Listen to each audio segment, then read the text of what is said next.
Hi and welcome back to Science Explained.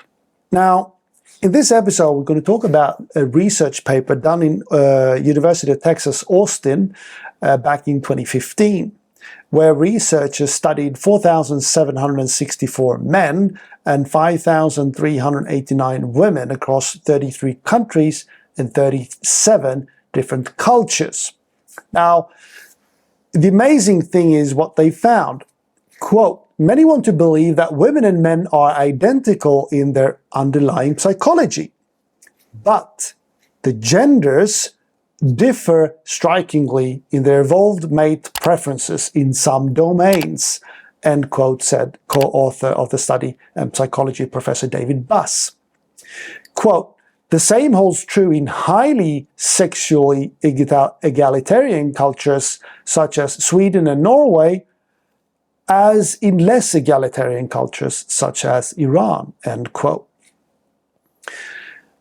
Researchers found that they could predict a person's sex within 92.2% accuracy if they knew his or her mate preferences, which is quite amazing. AI does somewhat less in some other domains, just to be clear. And they also say this, quote, the large overall differences between men's and women's mate preferences tells us that the sexes must have experienced dramatically different challenges in the mating domain throughout human evolution, end quote, said lead author and graduate researcher Daniel Conroy Beam. But here's the big takeaway from this study. Men favor mates who are younger and physically attractive. Women seek older mates with good financial prospects, higher status, and ambition. Now, before you go on and get all upset about what men prefer and what women prefer, it's all biological for a reason. Now, people never discuss this online on media, but one of the reasons for men looking for younger women that are physically attractive is twofold. For one, women is the only mammal on Earth that doesn't show when she's ovulating, which means that human males, cannot see when a woman is in her reproductive state each month. Now, there are several cues that men pick up in the office, such as smell. Yes, man can smell in the air when there's a woman nearby that is ovulating. So, of course, there's going to be different behaviors from men in the office when some woman in the office is ovulating. There's research indicating that as well. But furthermore, to be more precise when it comes to finding a woman and trying to settle down and having a family and producing kids, it's much safer for a man to go for a younger, more symmetrical woman, because that will mean that she has an easier way of moving about. Now, why symmetrical, you might ask? Well, there is also science that explains how men and women are physically attractive when they are symmetrical from a baseline outwards. And you can measure this on yourself between your center line and your eyes, both inner side and the outer side, the nose, the cheekbone, the lips, the mouth, so to speak, and stuff like that. These are things that has been proven in science that women and men look for as attractive traits, because in the end it means that you can move easily forward. So, because you're symmetrical. The other part then about women, that they look for men with money, ambition, that would be a bad trait. Well, people seem to forget that women actually are pregnant for 9 months. And then they breastfeed them as well. And in order for a woman to not sort of lose her investment in that child, because she can only have so many children, and it's a huge toll on a woman's body. Not that I know, because I'm a male, but as described, it's both dangerous and a huge investment for a woman to have a child with the incorrect male, which will not provide for her or the child.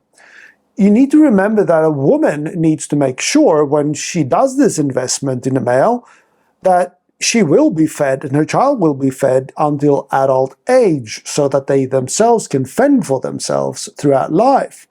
So since they're a huge parental investment for the woman, of course, a strategy, a natural strategy for her would be to seek out a partner that actually has finances to make sure that they can buy food, he can provide a house, a roof over her head, and the children to keep them safe, to keep them well nourished.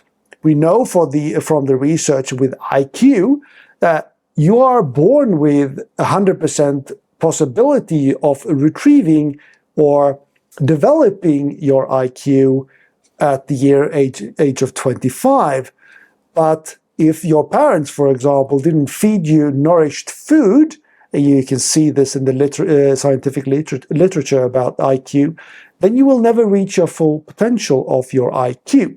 Now, many people argue that you're a smart person when you have a high IQ.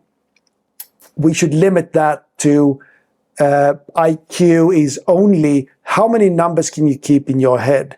It doesn't mean that you're emotionally smart, because you can be super intelligent when it comes to IQ as a male, but be stuck in your basement and never find a mate and reproduce, therefore not having kids that are smart.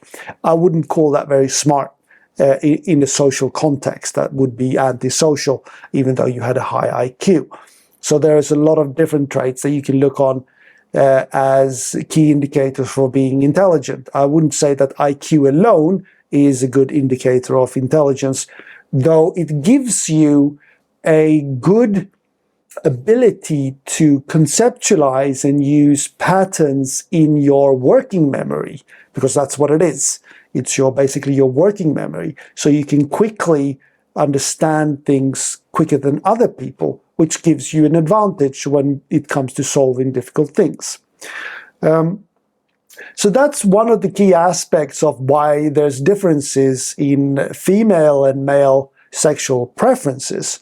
Now, if we also bring in economic Nobel Prize winner Daniel Kahneman, that argued that through his science he's seen why people behave the way they do.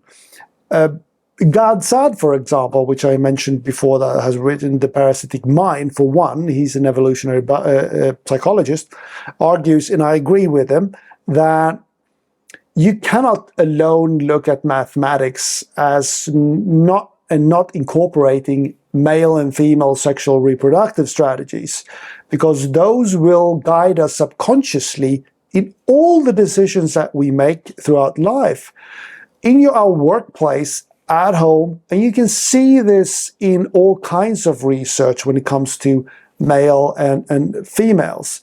When are men, for example, unfaithful? We know that some literature points to that when she withholds sex, or when she's actually been unfaithful to him, that's when he goes and are unfaithful. Now, there are, of course, those who are unfaithful and are bad people. I'm not talking about those, I'm talking about normal people. Then we have women. And it's been argued in research all the way back in the 1970s and 1980s about male and female infidelity. And lo and behold, yes, they found out that in some research, one was done in Cosmopolitan back in the 70s, I think, where 69% of the women responded that they have been unfaithful. In another research paper, they asked women whether or not they'd been unfaithful or not, and 30% responded that they were unfaithful. And in the next therapy session, they confessed that another additional 30% confessed that they also were unfaithful.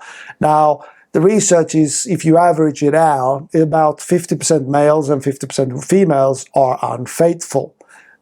It's also connected to openness to exploration, the fifth personality trait. So why are the rest of the 50% not unfaithful?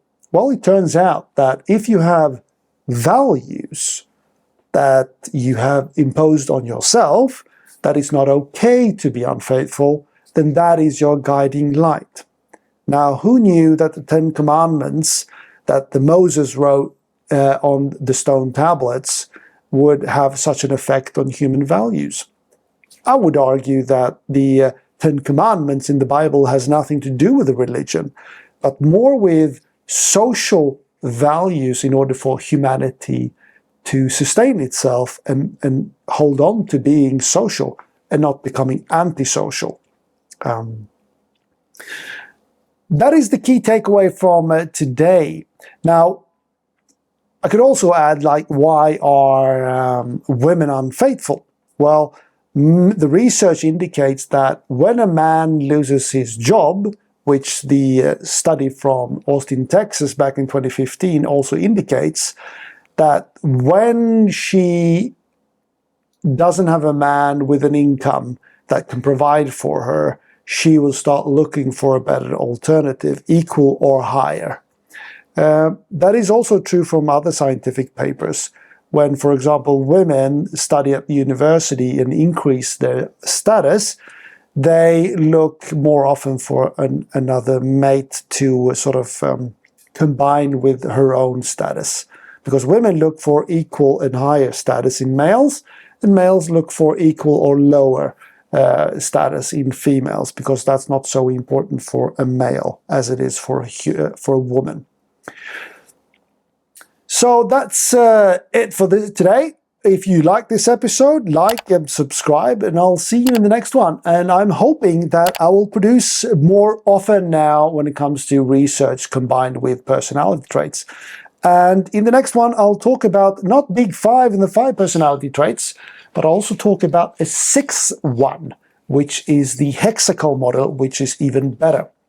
Why, you might add? Well, turns out the 6th personality trait is honesty and humility, and it has a 0.5 correlation to finding out if a person are dark tetrad, which is sadistic, psychopathic, narcissistic, and Machiavellian. So stay tuned for that one.